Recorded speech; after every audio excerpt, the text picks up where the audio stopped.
اعوذ باللہ من الشیطان الرجیم بسم اللہ الرحمن الرحیم۔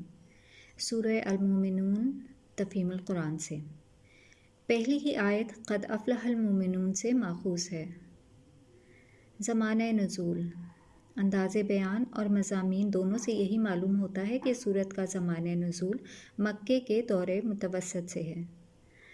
پس منظر میں صاف محسوس ہوتا ہے کہ اگرچہ نبی صلی اللہ علیہ وآلہ وسلم اور کفار کے درمیان سخت کشمکش برپا ہے، لیکن ابھی کفار کے ظلم و ستم نے پورا زور نہیں پکڑا ہے۔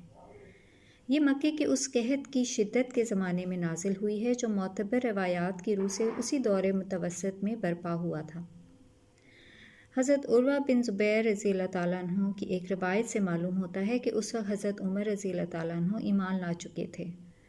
وہ عبد الرحمن بن عبد القاری کے حوالے سے حضرت عمر کا یہ قول نقل کرتے ہیں کہ یہ صورت ان کے زمانے میں نازل ہوئی ہے، اور وہ خود نزول وحی کی کیفیت کو نبی صلی اللہ علیہ وسلم پر طاری ہوتے دیکھ رہے تھے، اور جب حضور صلی اللہ علیہ وسلم اس سے فارغ ہوئے تو آپ صلی اللہ علیہ وسلم نے فرمایا کہ مجھ پر اس وقت 10 ایسی آیتیں نازل ہوئی ہیں کہ اگر کوئی ان کے معیار پر پورا اتر جائے تو یقیناً جنت میں چلا جائے گا۔ پھر آپ صلی اللہ علیہ وسلم نے اس صورت کی ابتدائی آیات سنائیں۔ احمد، ترمذی، نسائی اور حاکم میں روایت موجود ہیں۔ موضوع اور مباحث۔ اتباع رسول صلی اللہ علیہ وسلم کی دعوت اس صورت کا مرکزی مضمون ہے اور پوری تقریر اسی مرکز کے گرد گھومتی ہے۔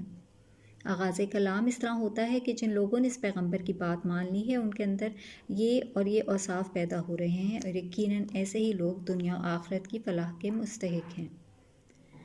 اس کے بعد انسان کی پیدائش، آسمان و زمین کی پیدائش، نباتات و حیوانات کی پیدائش اور دوسرے آثار کائنات کی طرف توجہ دلائی گئی ہے، جس سے مقصود یہ ذہن نشین کرنا ہے کہ توحید اور معاد کی جن حقیقتوں کو ماننے کے لیے یہ پیغمبر تم سے کہتا ہے، ان کے برحق ہونے پر تمہارا اپنا وجود اور یہ پورا نظام عالم گواہ ہے۔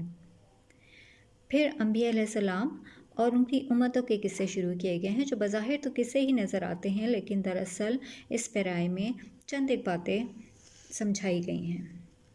اول یہ کہ آج تم لوگ حضرت محمد صلی اللہ علیہ وسلم کی دعوت پر جو شبہات اور اعتراضات کر رہے ہو وہ کچھ نئے نہیں ہیں۔ پہلے بھی جو انبیاء دنیا میں آئے تھے جن کو تم نے خود نبی ہونے کا انکار کیا تھا، ان پر اعتراضات کیے تھے۔ اب دیکھ لو کہ تاریخ کیا سبق بتا رہا ہے۔ اعتراض کرنے والے برحق تھے یا کہ انبیاء علیہ السلام۔ دوم یہ کہ توحید و آخرت کے متعلق جو تعلیم حضور پاک دے رہے ہیں، یہی تعلیم ہر زمانے کے انبیاء نے دی ہے۔ اس سے مختلف کوئی نرالی چیز آج نہیں پیش کی جا رہی ہے جو کبھی دنیا نے نہ سنی ہو۔ تیسرے یہ کہ جن قوموں نے انبیاء علیہ السلام کی بات سن کر نہ دی اور ان کی مخالفت پر اصرار کیا، وہ آخرکار تباہ ہو کر رہے۔ پھر یہ کہ خدا کی طرف سے ہر زمانے میں ایک ہی دین آتا رہا ہے اور تمام انبیاء کو ایک ہی امت کے لوگ تھے۔ اس دین واحد کے سوا جو مختلف مذاہب تم لوگ دنیا میں دیکھ رہے ہو، یہ سب لوگوں کے تبعات ہیں، ان میں سے کوئی بھی من جانب اللہ نہیں ہے۔ اس کے بعد اہل مکہ کو مختلف پہلوؤں سے نبی کی نبوت پر مطمئن کرنے کی کوشش کی گئی ہے۔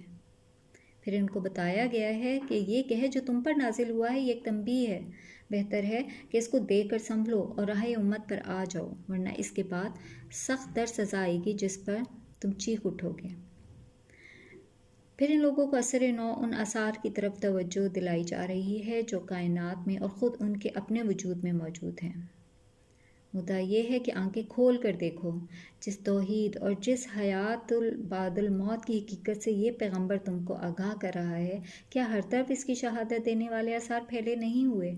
کیا تمہاری عقل اور فطرت اس کی صحت و صداقت پر گواہی نہیں دیتی؟ کیا تم اس کو سچ نہیں مانتے؟ پھر نبی صلی اللہ علیہ وسلم کو ہدایت کی گئی ہے کہ ایک خواہ یہ لوگ تمہارے مقابلے میں کیسا ہی برا رویہ اختیار کریں، تم بھلے طریقوں ہی سے مدافعت کرنا، اور شیطان کبھی تم کو جوش میں لا کر برائی کا جواب برائی سے دینے پر آمادہ نہ کر پائے۔ خاتمہ کلام پر مخالفین حق کو آخرت کی باسپور سے ڈرایا گیا ہے اور انہیں متنبہ کیا گیا ہے کہ جو کچھ تم دعوت حق اور اس کے پیرووں کے ساتھ کر رہے ہو، اس کا سخت حساب تم سے لیا جائے گا۔ وآخر دعوانا ان الحمد للہ رب العالمین۔